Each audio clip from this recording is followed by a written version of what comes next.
Donc, Pauline qui travaille à la Chambre d'agriculture du Nord-Pas-de-Calais et qui va vous présenter du coup les travaux qu'elle a menés pour l'instant sur les bords de champs. Et merci Alain.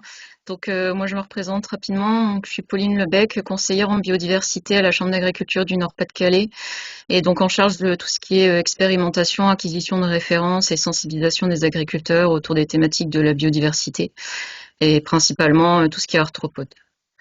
Donc je vais partager la présentation. L'idée aujourd'hui, c'était de vous parler de tout ce qui est référence autour des bordures de champs. Donc on avait réalisé 2 études au niveau du Nord-Pas-de-Calais sur cette thématique-là en 2022 et c'était pour vous faire une restitution un peu de ces résultats d'études.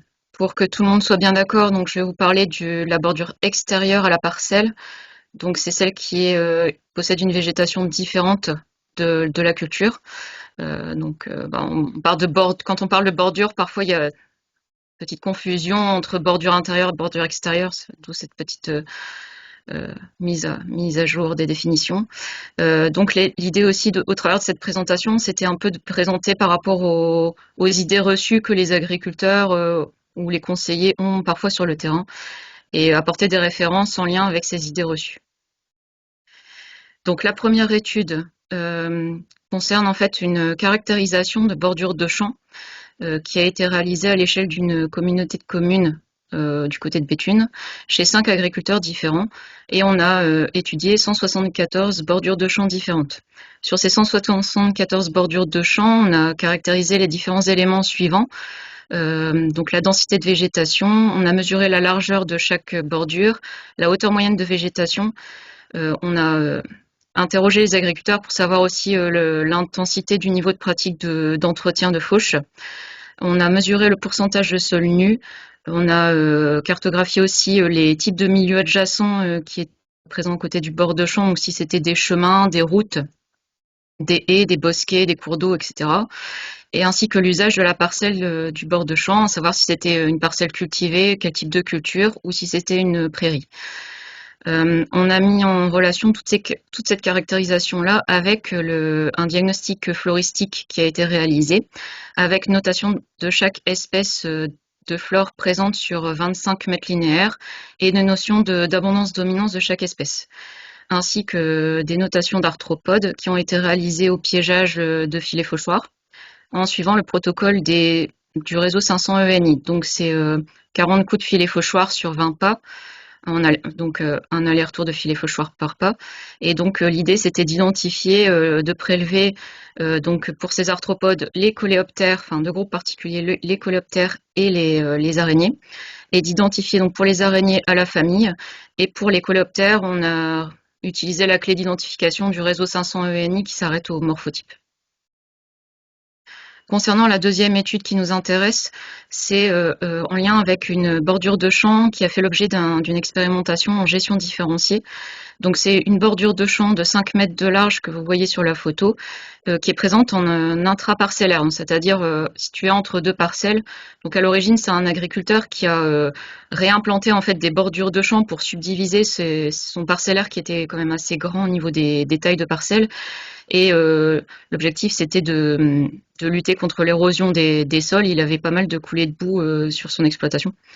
Donc c'était aussi ça pour son objectif à lui, de recréer ces bordures de champs.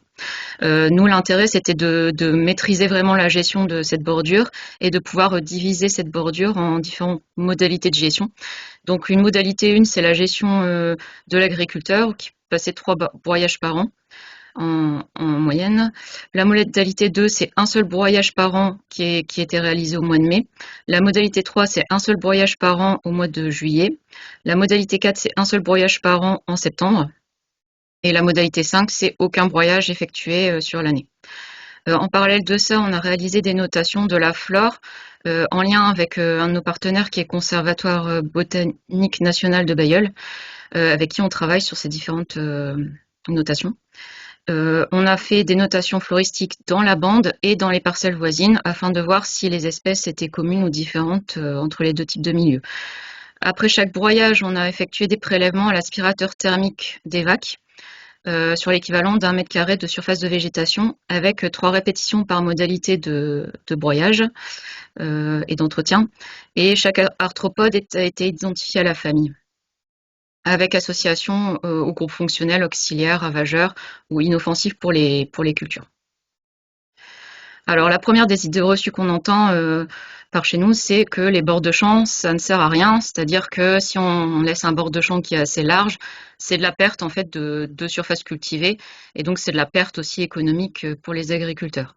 Alors en un sens oui, mais on peut aussi expliquer dans les actions de sensibilisation qu'en fait une bordure de champ, ça peut aussi avoir plein d'utilités, ce qui est représenté dans cette marguerite, c'est-à-dire qu'il y a l'aspect anti-érosif et infiltration de l'eau qu'on a expliqué tout à l'heure par rapport à l'objectif de l'agriculteur qui avait mis en place cette bordure. Piégeage de carbone, ça peut aussi être un objectif de répondre à la réglementation PAC pour remettre en place des infrastructures agroécologiques sur les exploitations, de créer des corridors aussi pour la faune et pour la flore, et bien sûr un refuge de biodiversité. Donc la deuxième des idées reçues, c'est que les adventices qui sont présentes dans les parcelles agricoles proviennent forcément de la bordure du champ. Alors là, une photo, on va dire, cas d'école sur le fait qu'il y ait pas mal de kénopodes et de matricaires et compagnie dans la bordure.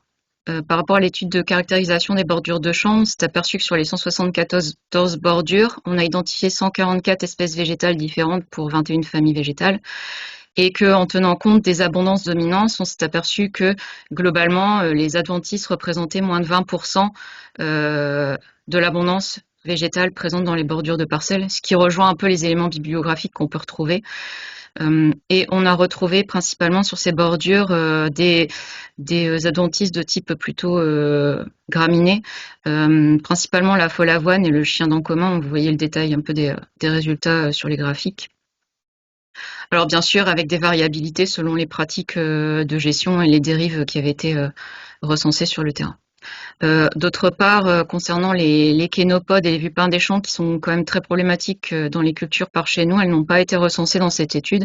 Après, c'est une étude dans un contexte sur une com, donc pas forcément extrapolable forcément pour toute à l'échelle nationale. Alors concernant l'étude de gestion différenciée des bordures de champs, on a identifié les différentes espèces végétales, dont principalement le dactyle aggloméré qui était constitutive au niveau de la bande. Et concernant la flore qui était présente dans les parcelles, on s'est aperçu qu'il n'y a qu'une seule espèce végétale qui est commune entre la bande bordure de champs intraparcellaire et les cultures voisines, c'est le liseron des champs, qui est présent à 1% d'abondance dans la bordure. Donc on peut quand même temporiser un peu cette idée reçue, disant que vraiment si on a des adventices dans la parcelle, elles proviennent forcément de la bordure. C'est pas ce qu'on a prouvé forcément dans le cadre de ces deux études. Alors la troisième idée reçue, c'est que c'est sur la partie ravageur. Forcément, les bords de champs hébergent plein d'insectes ravageurs. Alors quand on va dans le détail des arthropodes qui ont été recensés dans l'étude de gestion différenciée, on a les proportions suivantes, c'est-à-dire qu'on a environ 70% d'arthropodes qui sont, on va dire, ni auxiliaires ni ravageurs pour les végétaux cultivés de chez nous, 14% d'auxiliaires et 16% de ravageurs. Quand on décortique un petit peu la partie du camembert qui concerne les ravageurs, on s'aperçoit qu'il y a 90% de ces ravageurs, ce sont des pucerons en fait qui sont retrouvés dans les bordures, donc ça peut monter à 200 à 300 pucerons par mètre carré de bordure, ce qui peut paraître très important présenté comme ça à des agriculteurs. Les autres ravageurs concernent principalement des coléoptères type petite altise, cytone ou cryocère des céréales, qui restent quand même des ravageurs secondaires pour l'étude. Quand on va un peu dans le détail des espèces de pucerons qui sont retrouvés, on s'aperçoit qu'en fait, contrairement à ce qu'on peut imaginer, c'est pas forcément les pucerons qui causent des dégâts dans les parcelles. Il s'agit principalement ici qui ont été retrouvés les deux espèces suivantes, le puceron du dactyle, Hyalopteroides humilis, et le puceron brun du maïs, Siphamydis, qui ne sont pas recensés comme étant des ravageurs d'importance économique pour les cultures.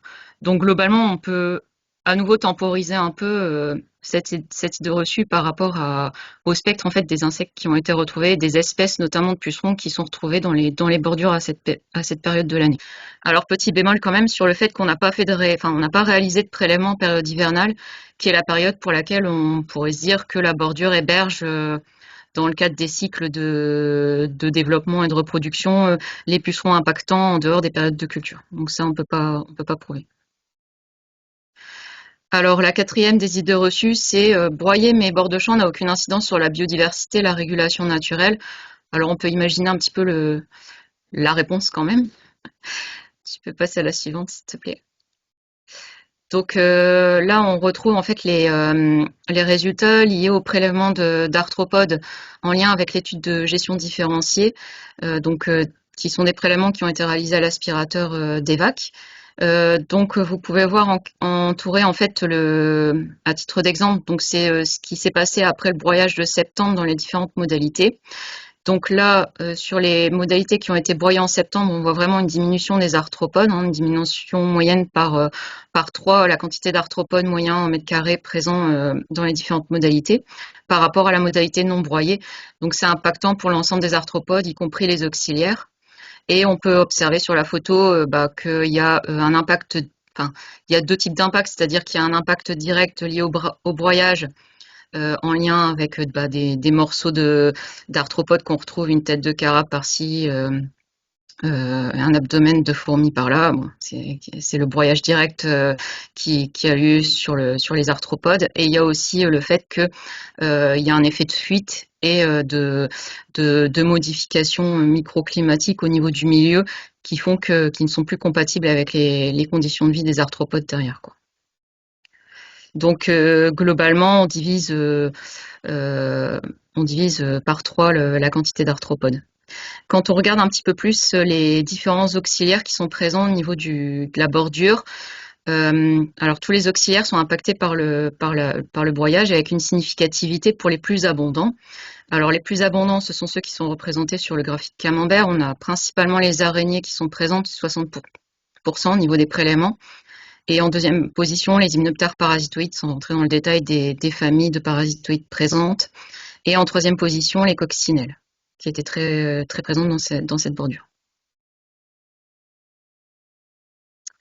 Alors, ce qu'on a fait comme exercice, c'est qu'on a multiplié la quantité moyenne de chaque auxiliaire par son potentiel de régulation en quantité de pucerons consommés par jour.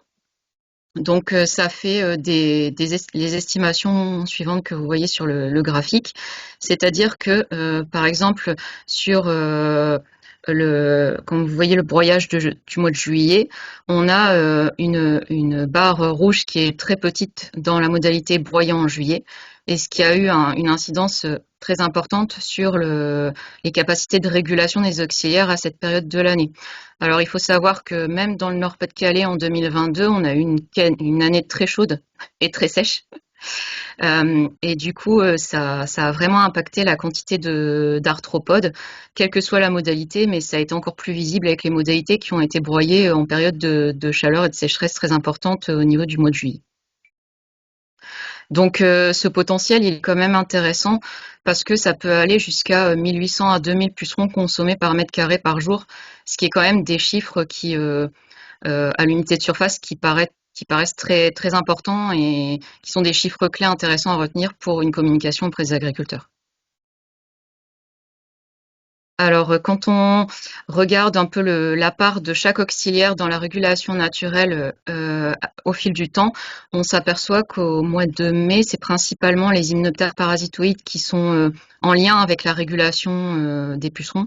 Et ensuite, ils laissent la place progressivement en juillet et en septembre aux prédateurs généralistes, on va dire ça comme ça, principalement les araignées, les coccinelles et les carabes, sachant qu'on peut dire quand même qu'il y a des approximations où on peut dire qu'il y a, on va dire, des biais un peu au niveau du calcul, c'est-à-dire que par exemple, on sait que l'aspirateur thermique ne va pas être l'outil le plus intéressant pour capturer les araignées. C'est pour ça que j'ai mis que la part des araignées était certainement sous-estimée dans le calcul. À l'inverse, pour tout ce qui est coccinelle et carabe, on sait que toutes les espèces ne vont pas consommer de la même manière les pucerons, donc c'est certainement cette partie-là qui est un peu surestimée, quoi.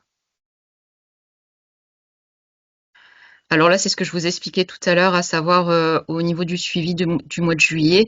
En haut, on a les barres dans la partie qui n'a pas été broyée.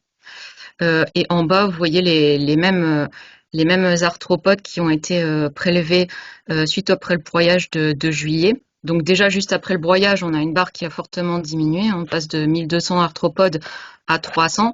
Et en fait, la cinétique de disparition des arthropodes, elle est très très rapide. Et on n'a quasiment plus aucun arthropode à la mi-juillet suite au broyage, quoi. Alors là, c'était un petit film. Je suis désolée, du coup, ça va pas fonctionner. Mais du coup, c'était pour faire dire que l'hiver, en fait, il y a rien dans les bordures de champs. C'est un terrain mort. Donc, c'est encore une des idées reçues qui peut ressortir. Et globalement, ce que démontre un peu ce film, c'est que c'est lié à des prélèvements qui ont été réalisés en décembre 2022. Et on voit une foultitude de petites bêtes qui sautent dans tous les sens, avec des araignées, des carapes qui courent. Et donc c'était pour mettre en exergue qu'en fait c'est un milieu important, les bordures de champs, pour le refuge d'un grand nombre de faunes. On peut parler des arthropodes, mais aussi de tout ce qui est avifaune qui affectionne les bordures pour y passer l'hiver, quoi. Alors, quels sont les indicateurs de la bonne fonctionnalité d'un bord de champ? Globalement, j'ai tendance à diviser en 3 points. Bon, c'est un peu simpliste, hein, mais déjà avoir présence d'une végétation. C'est important, une végétation assez dense, une bonne couverture du sol. Si on a des zones de terrain nu, ça laisse la place à des espèces adventices ou pionnières végétales. Et du coup, pour l'équilibre du bord de champ, c'est pas forcément bon. L'absence d'adventices, ou du moins le moins d'adventices possible, notamment les dicotylédones, avoir un couvert de graminées, c'est pas mal. Et j'ai envie de dire, essayer de noter la présence de vie. On parle de nichés d'oiseaux, de toiles d'araignées qui révèlent la présence d'insectes en abondance. Alors, on a aussi un outil qui va sortir cette année, mais j'ai l'autorisation quand même de vous en parler, même s'il n'est pas encore sorti. Donc, c'est un outil d'autodiagnostic qui s'appelle Paysageae, et qui est un outil d'autodiagnostic qui sera disponible et libre pour tout le monde en ligne. Et c'est un outil qui va permettre en fait à chaque agriculteur de diagnostiquer ses infrastructures agroécologiques, quelle que soit l'infrastructure agroécologique. Et donc dans cet outil, il y a aussi une partie qui concerne les bordures de champs. Et je vous invite par le lien qui est affiché à venir voir le webinaire de présentation qui est disponible en replay si vous voulez connaître mieux cet outil. Alors ici, sur ce tableau, je vous présente les résultats de l'étude de caractérisation en bordure de champ. Donc, je vous disais tout à l'heure, on a noté différents critères définissant chaque bord de champ, donc la largeur, la hauteur de végétation, les milieux adjacents, etc. Et en vis-à-vis, vous pouvez voir dans les 4 dernières lignes, l'abondance et la richesse en coléoptères, ainsi que l'abondance et la richesse en araignées. Alors globalement, on peut savoir que les critères qui sont importants pour le maintien de la faune dans les bordures de champs sont notamment donc la hauteur de végétation, le milieu adjacent, le type de culture. Alors ça, c'est principalement dessiné par rapport à l'aspect prairial ou pas qui était présente à côté du bord de champ par rapport à une culture arable, on va dire. La densité de végétation était importante, ainsi que l'intensité des pratiques de fauche. Et on s'aperçoit aussi sur ces lignes que l'abondance en coléoptères ne réagit pas forcément à l'ensemble des paramètres, tandis que quand on regarde sur les araignées, ce sont des indicateurs qui sont beaucoup plus sensibles aux paramètres, notamment c'est ce qu'on a observé dans le cadre de l'étude de ces bordures. Alors là, c'est un graphique lié à un inventaire d'espèces faunistiques qu'on a réalisé sur une exploitation de 3 hectares qui est dédiée à l'expérimentation autour des cultures légumières. Donc en fait, on a fait cet inventaire où on a identifié en fait tous les arthropodes qui étaient présents, et là je vous présente le graphique qui représente les araignées. Donc on a trouvé 80 espèces d'araignées sur ce site de 3 hectares, qui correspondent à 17 familles différentes. Au niveau des proportions, vous verrez ici que la famille des Ligniphiidae représente 41% de l'ensemble des araignées, suivi des lycosidés, donc ce sont les araignées loups, à 22%, les aranéides 11% et les thomisidés 8%. C'était les principales familles retrouvées. Et ce qui est intéressant de voir, c'est que par rapport aux éléments de bibliographie qu'on peut avoir quand on étudie les araignées, on s'aperçoit qu'on retrouve à peu près les mêmes chiffres quand on regarde un peu les principales familles des milieux agricoles. Alors, quand on affine un peu et qu'on regarde uniquement les familles qui sont présentes dans les cultures, le graphique précédent incluait également les infrastructures agroécologiques qui étaient présentes au niveau du site. Dans les cultures, on a fait également des différents inventaires dans une petite dizaine de parcelles de différentes cultures que vous voyez là, donc le blé, le maïs, l'oignon et la pomme de terre. On s'aperçoit qu'en fait le ratio il n'est pas du tout le même. On retrouve vraiment une écrasante majorité de ligniphiidés. Et ensuite 4% de ptérididés, 3% d'araignées loups, de lycosidés et 1% d'aranéides. Donc en fait la dispersion en fait des araignées au sein même des cultures n'est pas enfin, voilà, n'est pas tout à fait imaginable à partir de suivi d'inventaire qui a lieu à la fois dans les IAE et dans les cultures. Alors, quand on regarde ces ligniphiidés, qui est quand même la famille qui est la plus représentée dans les parcelles, on a pour l'instant identifié 18 espèces différentes, dont je vous présente les principales ici. Donc, Tenufontes tenuis qui représente 32% des effectifs, Eudothorax apicatus 18%, Erigonatra 16%, Agineta rurestris 13% et Bathyphantes gracilis qui représente 11%. Ensuite, il y a d'autres espèces de moindre importance, on va dire. Là, c'est une petite diapo qui reprend un peu quelques éléments importants de bien connaître pour les principales familles retrouvées. Déjà, les araignées, quand on ne connaît pas, c'est un groupe qui est très diversifié, où on a plus de 500 espèces dans le Nord-Pas-de-Calais. Les aranéides, elles ont une trentaine d'espèces dans le Nord-Pas-de-Calais. Ce sont des araignées qui construisent des toiles géométriques orbiculaires.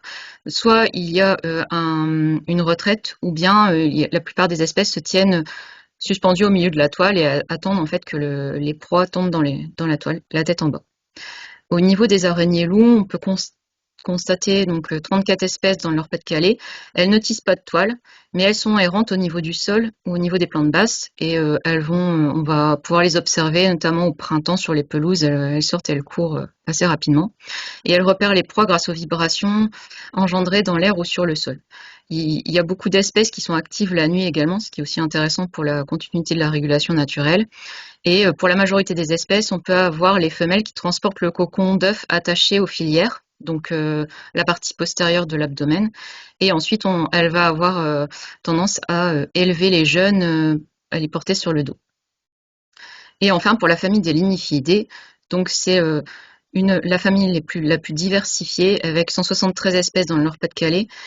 C'est une famille qui comporte des araignées qui restent de petite taille, même au niveau adulte, donc de quelques millimètres. Donc elles vont passer un peu inaperçues, mais l'intérêt c'est qu'elles vont pouvoir se disperser assez facilement par ballonning en se laissant transporter par le vent pendues à un fil de soie, même au stade adulte. Les plus grandes espèces sont habituellement dotées de dessins abdominaux, sinon elles restent assez sombres en général en termes de coloration. Alors là, c'est un exemple de poster qu'on a réalisé au niveau de la Chambre du Nord-Pas-de-Calais qui retrace un petit peu les principales familles d'araignées qu'on peut retrouver dans les milieux agricoles avec le type de chasse, ce qui donne une indication aux agriculteurs de dire qu'il y a une complémentarité un peu des types de chasse entre avec toile qui vont capter plus les volants ou errantes au niveau du sol qui vont plus capter les insectes rampants et du coup qu'il y a une complémentarité de régulation naturelle de ce groupe pour les insectes ravageurs présents dans les cultures. Alors en conclusion, quel conseil de gestion favoriser la faune et réduire les adventices suite à tout ça? Déjà on peut dire maintenir un bord de champ minimum large d'1 mètre. Ça évite les perturbations, les dérives et ça permet le développement, une bonne densité de végétation. Éviter les dérives de traitement et d'amendement. Ne pas faucher, broyer trop souvent la bordure pour laisser aussi se développer les fleurs et éviter de détruire la faune qui est présente dans les bordures. Lors de l'intervention, maintenir une certaine hauteur de coupe pour éviter justement d'arracher la végétation. Pratiquer la gestion le plus tardivement possible à l'automne ou en sortie d'hiver. Préférer la fauche au broyage et ne pas circuler dans la bordure. C'est mieux pour pas détruire la végétation. Si vous voulez aller plus loin pour avoir quelques références, on a ces différents résultats qui sont parus sous différentes formes au travers d'articles ou de plaquettes que vous pourrez retrouver soit sous forme de poster où on a le flyer, le vrai faux des bords de champ qui est disponible en ligne sur notre site internet. Je vous remercie de votre attention. Je remercie tous les collègues et ou partenaires qui ont pu participer de près ou de loin à ces 2 études. Et n'hésitez pas si vous avez des questions, j'essaierai d'y répondre. Bonjour à tous. Mais évidemment, j'ai plein de questions, ça me fait réagir. Peut-être je peux me présenter pour expliquer le contexte. Je suis Chloé Swiderski, chargée de mission à l'association à mes territoires et je co-anime un groupe technique national sur les bords de champs avec quelques collègues qui sont parmi nous d'ailleurs. Et du coup, j'ai pas mal de réactions. Déjà, merci Pauline pour cet exposé qui, en fait, dont les conclusions rejoignent globalement ce qu'on observe dans les expérimentations qu'on mène au niveau national. La piste des araignées et des suivis en hiver, on l'a pas trop exploré non plus au niveau du groupe technique. Et c'est quelque chose qu'on compte effectuer à partir de cette année et pour 3 ans. Et on a d'ailleurs lancé des appels à candidature pour les partenaires qui voudraient faire de l'expérimentation sur ces sujets-là. Donc voilà, ça pourrait venir alimenter les réflexions à terme. Il y a quelque chose qui m'a un peu troublée dans le tableau justement où tu expliques les liens de causalité là. Tu peux le remettre. Oui. Nous, on a travaillé un peu sur la même méthodologie que ce qui a été fait dans le Nord. On a suivi les mêmes paramètres sur à peu près 700 bordures et on a trouvé des liens de causalité en fait entre les milieux adjacents et les cultures sur l'état agroécologique des bordures de champs. C'est d'ailleurs quelque chose qu'on a développé dans un outil qui s'appelle EcoBordure. Et voilà, c'était juste pour signaler qu'en fait, bien souvent, le milieu adjacent, il impacte en fait, la bordure de champ, surtout quand le milieu adjacent, c'est une voie de circulation qui est pas bien identifiée comme une route. Et les bords de chemin, ils sont hyper sensibles en fait. En tout cas, c'est des milieux plus sensibles, notamment sur les périodes en hiver où il y a des risques d'ornières et de circulation sur les bords de champ. Du coup, je voulais savoir peut-être pourquoi tu mettais des égales.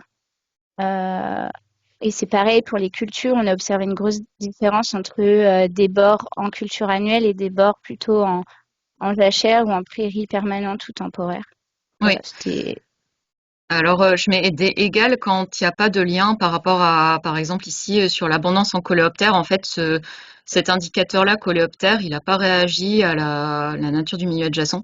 Par contre, les araignées, elles ont bien réagi, elles. Et en effet, je te rejoins pour dire que quand c'est à côté d'une route ou quand c'est à côté d'une haie, enfin, ça n'a rien à voir en termes d'abondance en araignées. Globalement, c'est vrai qu'on a retravaillé sur. Enfin, au départ, on devait travailler en utilisant l'outil EcoBordure. Ouais. Et tu fais bien d'en parler.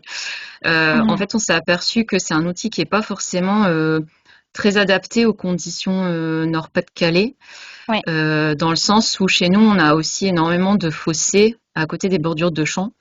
Et ça aussi, ça a été déterminé au niveau du tableau, à savoir si on a un milieu type humide, type fossé, et ce qui est quand même très très courant chez nous. Et du coup, Ouais. ça booste vraiment la quantité d'araignées. Et on s'en aperçoit, enfin aussi dans d'autres études.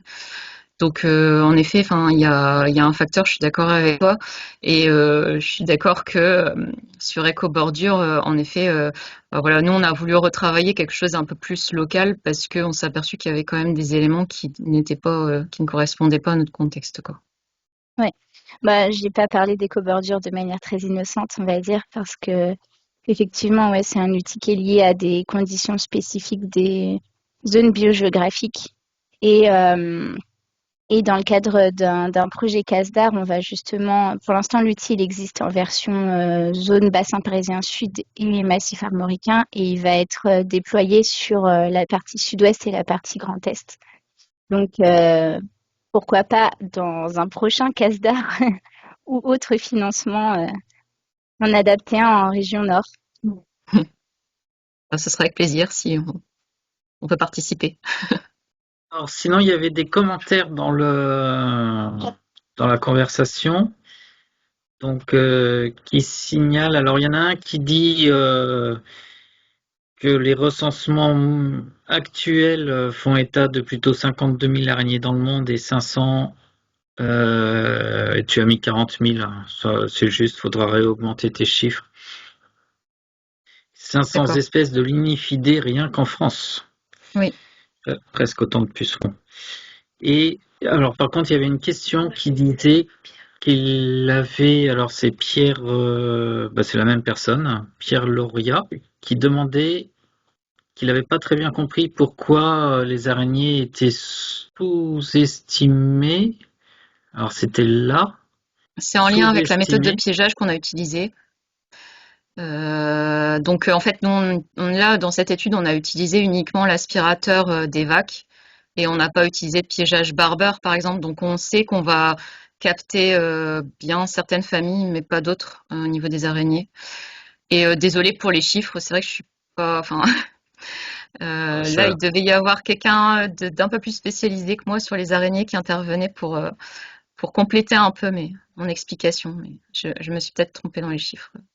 Tous les chiffres évoluent de toute façon, puis la taxonomie fait que des fois des espèces disparaissent ou apparaissent sans changement du nombre réel d'espèces, juste en changeant la classification.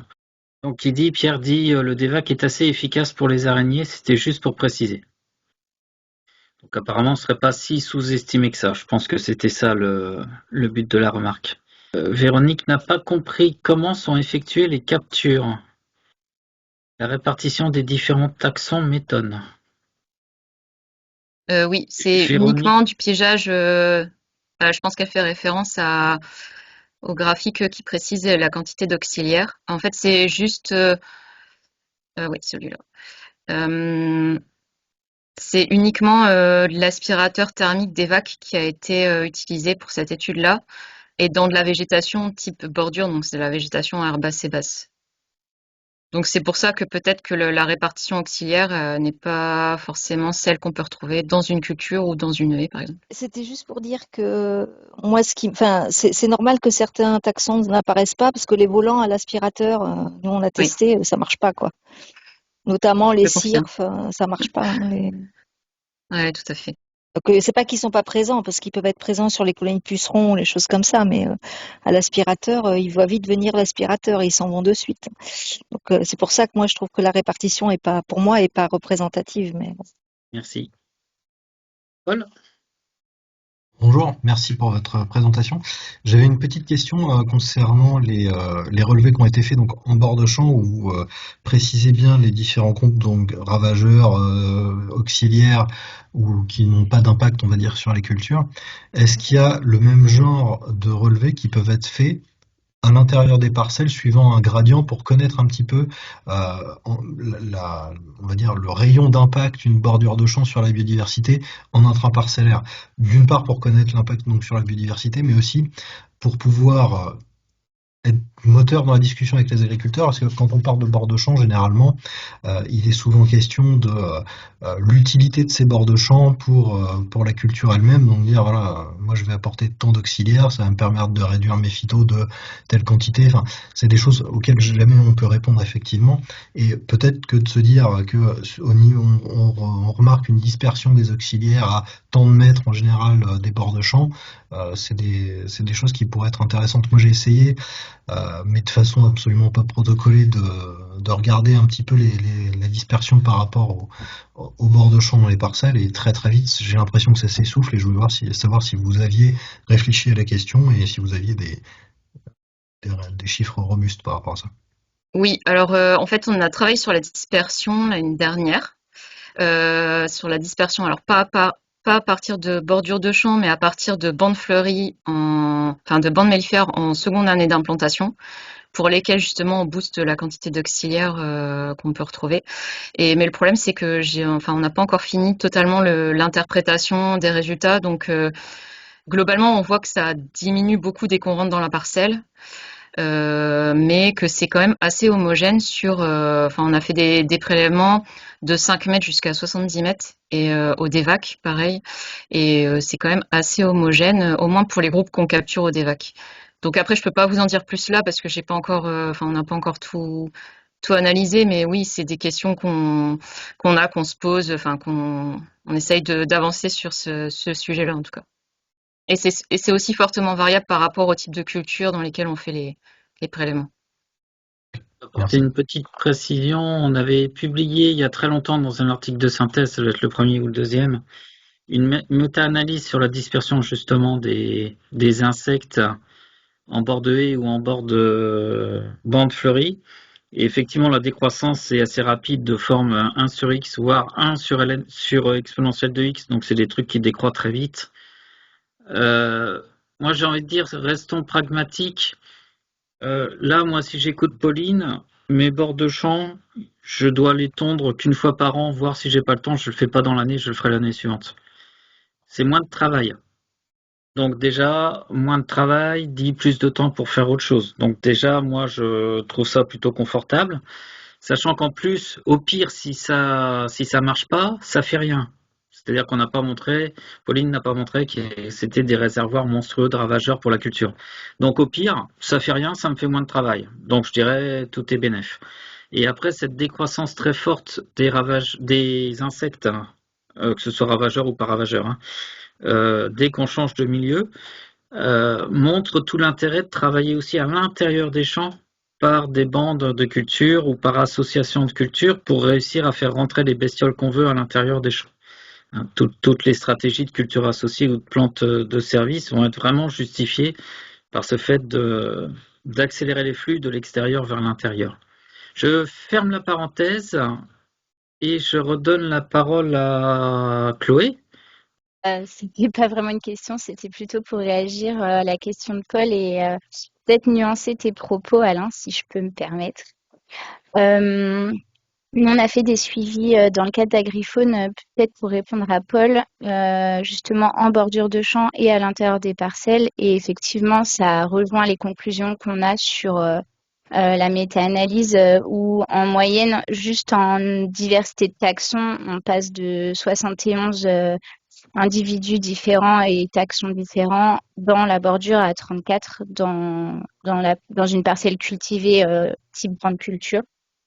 Et puis, on a aussi fait la dichotomie entre un bord de champ très diversifié et très fonctionnel avec beaucoup de dicotes et des bords de champ plutôt type herbeux, où là, c'est pareil en termes à la fois d'effectifs et à la fois de diversité. On chute drastiquement. En fait, on montre bien que plus le bord de champ est diversifié, plus on va attirer des auxiliaires et des pollinisateurs diversifiés. Et peut-être juste pour faire remonter un peu une réalité de terrain par rapport à ce que tu proposais, Alain. Effectivement, ne pas gérer le bord de champ, c'est ce qu'il y a de mieux, mais il y a des bords de champ qui sont hyper adventices et qui, d'un point de vue simple psychologique, il faut pas se mettre les œillères et ne pas les regarder parce que les agriculteurs voient que ça en fait.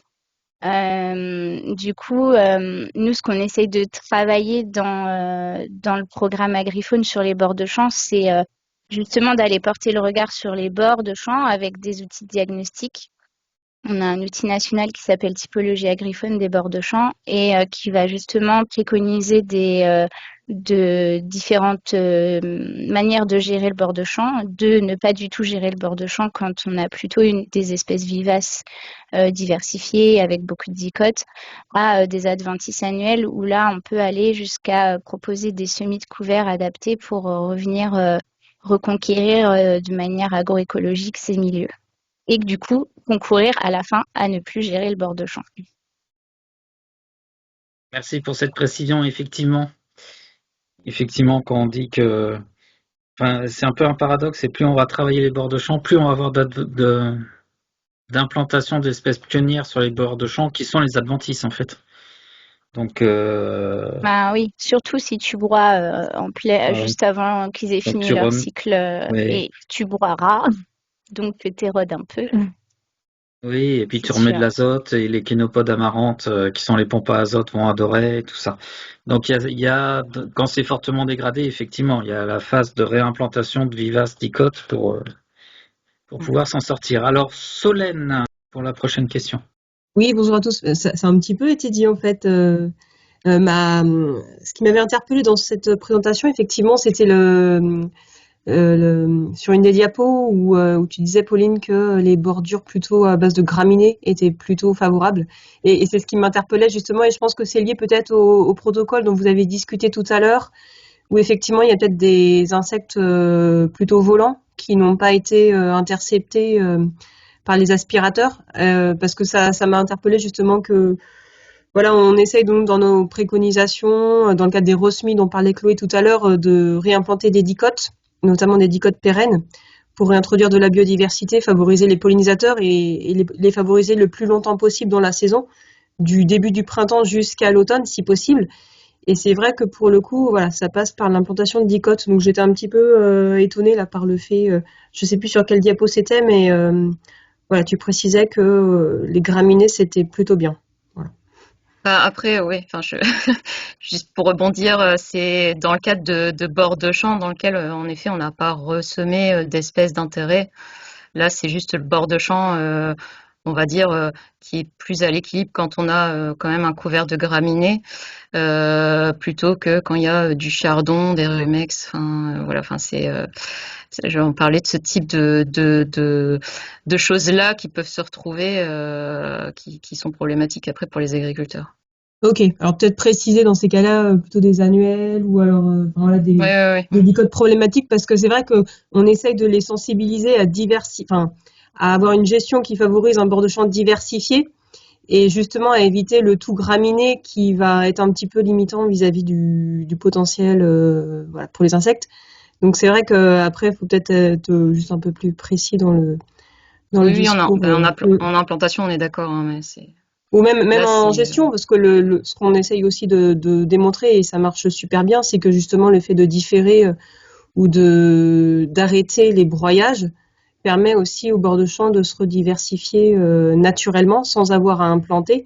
Et c'est ça aussi qui est intéressant de pouvoir démontrer, je trouve, sur le terrain. Merci. Alors, il y avait Nicolas qui a levé la main, puis la main a disparu.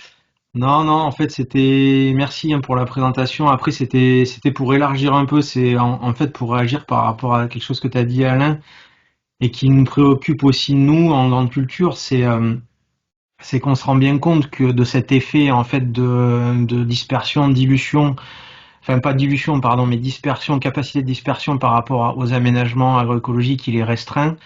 Et en fait, c'est aussi l'effet débordement hein, qui ils appellent spillover en anglais sur les pollinisateurs, en fait, qui est assez restreint par rapport aux aménagements. Et l'idée, c'est de réfléchir à comment aussi dans les parcelles, on pourrait amener des plantes de service ou autres, en fait, puisque les adventices peuvent jouer ce rôle-là, mais sont pas toujours, on va dire, elles sont pas souhaitées dans les parcelles. Est-ce qu'on peut réfléchir aussi à d'autres types de plantes, à d'autres associations qui pourraient amener des ressources en grande culture pour les auxiliaires, les pollinisateurs et du coup servir de relais quoi. Moi c'est une question aujourd'hui qui me taraude un peu parce que c'est vrai qu'on voit bien que sur des grandes parcelles, ces aménagements là, voilà, c'est difficile pour certaines catégories d'insectes en fait d'aller jusqu'au cœur quoi. Donc c'était plus pour élargir et moi en tout cas voilà signaler que je suis sur des réflexions de ce type là aussi. S'il y a des groupes de travail ou autres qui se montent dans le RMT ou voilà, je suis intéressé pour en discuter. Ok, super. Ouais, je pense qu'on pourrait faire un truc là-dessus. On va avoir, en petite parenthèse, vous allez recevoir demain l'information sur le séminaire physique 2025 du RMT qui aura lieu le 14 et 15 avril autour du projet R2D2 géré par Nicolas qui vient d'intervenir et qui se tiendra près d'Auxerre. Donc là, on a prévu de parler un petit peu de ces choses-là, et puis pourquoi pas, à ce moment-là, on pourrait formaliser un groupe de travail dans ce sens. Et on va aussi faire demain un appel à présentation ou à poster. C'est-à-dire pendant les pauses, on va faire des temps posters qui vont correspondre aussi au temps de pause. Donc n'hésitez pas, si vous avez des posters en lien avec toute cette régulation naturelle, déjà fait, hein, ça sert à rien d'en faire un nouveau. Tout le monde plein de gens ont des posters qui traînent, hein, et qui ont été présentés une fois, et puis voilà. Donc vous pouvez vous pourrez nous le signaler, et puis on les affichera, puis ça permettra d'alimenter les discussions pendant ce séminaire. Et du coup, juste pour précision, Alain, par rapport à R2D2, combien de temps tu veux attribuer à des discussions ou des présentations en lien avec le projet directement par rapport à l'ensemble du séminaire? Ouais, le programme n'est pas encore tout à fait finalisé, Ok. mais on serait sur au moins une demi-journée. Ouais. Bah ok, donc de toute façon, il n'y a pas de souci, on a des choses à vous montrer, ça élargira un petit peu, on est sur des réflexions aussi d'interculture piège, en fait, voilà, de plantes de service pour piéger et limiter les pressions et les dégâts de ravageurs, mais avec des moyens non chimiques. Donc ça, il y a aussi d'autres choses qu'on peut vous présenter. Est-ce qu'il y a d'autres questions? Alors il y a Chloé qui dit bord de champ et bande intraparcellaires sont ultra complémentaires. Deux leviers associés pour favoriser la circulation des arthropodes. Ça, effectivement, ça aide beaucoup le déplacement. Peut-être quelque chose de conclusif. Alors, je l'avais déjà dit, et Pauline l'a pas redit ici, mais elle l'avait dit quand on avait préparé la présentation. Là, on va retrouver des signaux faibles qui sont en concordance avec le webinaire sur Biofruity, qui n'est pas encore sur la chaîne, qui est en cours de montage. On voit le niveau d'araignée qui augmente au fur et à mesure de la saison et qui est le plus fort à l'automne. Et avec ces araignées qui sont aussi celles qui arrivent à se disperser assez loin dans les champs grâce à l'effet, alors tu as appelé ça ballooning, moi j'appelle ça le vol des araignées. Les petites araignées qui font un petit fil de soie et puis hop, qui s'envolent. J'ai entendu ce week-end là, je sais plus où est-ce que j'ai vu ça. Il y a des entomologistes qui ont fait des tests pour mesurer le plancton atmosphérique. Ah oui, c'était dans l'émission Les Petits Bateaux. Vous savez, le truc sur France Inter là pour les enfants, les petits enfants. Bon, genre, on apprend des choses quand même, hein.